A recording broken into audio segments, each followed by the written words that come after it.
ನಮಸ್ಕಾರ, police news 007ಗೆ ಸ್ವಾಗತ. ಇವತ್ತಿನ ವಿಶೇಷ ಸುದ್ದಿ ಏನಿದೆ ತಿಳಿಯೋಣ ಬನ್ನಿ. ಚಿಕ್ಸುಗೂರು ಗ್ರಾಮದಲ್ಲಿ 2 ಪ್ರತ್ಯೇಕ ಮನೆ ಕಳ್ಳತನ, 2 ಆರೋಪಿಗಳ ಬಂಧನ. ರಾಯಚೂರು ಗ್ರಾಮೀಣ ಪೊಲೀಸ್ ಠಾಣೆಯ ಅಧಿಕಾರಿಗಳ ಕಾರ್ಯ ಶ್ಲಾಘನೀಯ.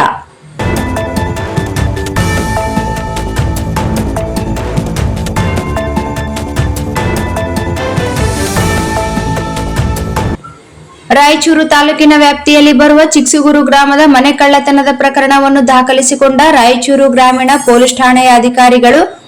ಪೊಲೀಸ್ ವರಿಷ್ಠಾಧಿಕಾರಿಗಳಾದ ಅರುಣಾಂಶುಗಿರಿ ಐಪಿಎಸ್ ರಾಯಚೂರು, ಹೆಚ್ಚುವರಿ ಪೊಲೀಸ್ ಅಧೀಕ್ಷಕರು 1 ಕುಮಾರಸ್ವಾಮಿ, ಹೆಚ್ಚುವರಿ ಪೊಲೀಸ್ ಅಧೀಕ್ಷಕರು 2 ಜಿ ಹರೀಶ್, ಪೊಲೀಸ್ ಉಪಾಧೀಕ್ಷಕರು ಕಾಂತವೀರ್, ಗ್ರಾಮೀಣ ವೃತ್ತದ ಸಿಪಿಐ ನಿಂಗಪ್ಪ ಎನ್ಆರ್ ಅವರ ಮಾರ್ಗದರ್ಶನದಲ್ಲಿ ಗ್ರಾಮೀಣ ಪೊಲೀಸ್ ಠಾಣೆಯ ಪಿಎಸ್ಐ ಕಾಸು ಪ್ರಕಾಶ್ ರೆಡ್ಡಿ ಡಂಬಾಳ ಹಾಗೂ ಎಂಡಿ ಪಾಷಾ ಪಿಎಸ್ಐ ತನಿಖೆ 1, ಶಾಂತಮ್ಮ ಪಿಎಸ್ಐ ತನಿಖೆ 2 ಮತ್ತು ರಾಯಚೂರು ಗ್ರಾಮೀಣ ಠಾಣೆಯ ಸಿಬ್ಬಂದಿಗಳಾದ Mahboob Ali HC, Shantakumar HC, Husenappa PC 470, Nagendra PC 46, Ramesh HC 246, Narasimhalu HC 304, Husenappa HC 64, Khurshid Ali HC 209, Maheshwar Reddy PC 582, Mallanagouda APC CDR section ಒಳಗೊಂಡ ವಿಶೇಷ ತಂಡವನ್ನು ರಚಿಸಿ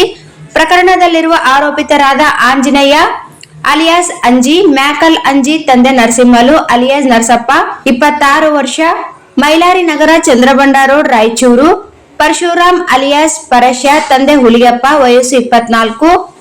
ಸಾಕಿನ್ ಸಿಯಾತಲಾಬ್ ರಾಯಚೂರು, ಎಲ್ಬಿಎಸ್ ನಗರ, ರಾಯಚೂರು ನಗರ ಇವರನ್ನು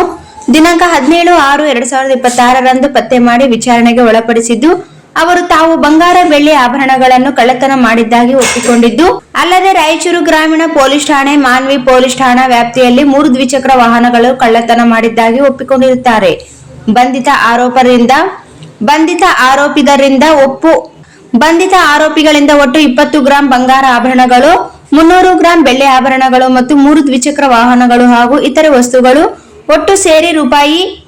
3,51,500 ರೂಪಾಯಿಗಳನ್ನು ಬೆಲೆ ಬಾಳುವ ಬೆಳ್ಳಿ ಬಂಗಾರ ಆಭರಣಗಳನ್ನು, ದ್ವಿಚಕ್ರ ವಾಹನಗಳನ್ನು ಜಪ್ತಿ ಮಾಡಿಕೊಂಡು ಬಂಧಿತ ಆರೋಪಿತರನ್ನು ನ್ಯಾಯಾಂಗ ಬಂಧನಕ್ಕೆ ಒಪ್ಪಿಸಿರುತ್ತದೆ. ಈ ಪ್ರಕರಣದ ಆರೋಪಿತರ ಪತ್ತೆ ಕಾರ್ಯಾಚರಣೆಯಲ್ಲಿ ಭಾಗವಹಿಸಿದ ರಾಯಚೂರು ಗ್ರಾಮೀಣ ಪೊಲೀಸ್ ಠಾಣೆಯ ಅಧಿಕಾರಿಗಳು, ಸಿಬ್ಬಂದಿಯವರ ಸಾಧನೆಯನ್ನು ಪೊಲೀಸ್ ಅಧೀಕ್ಷಕರು ರಾಯಚೂರು ಇವರು ಪ್ರಶಂಸೆ ವ್ಯಕ್ತಪಡಿಸಿರುತ್ತಾರೆ.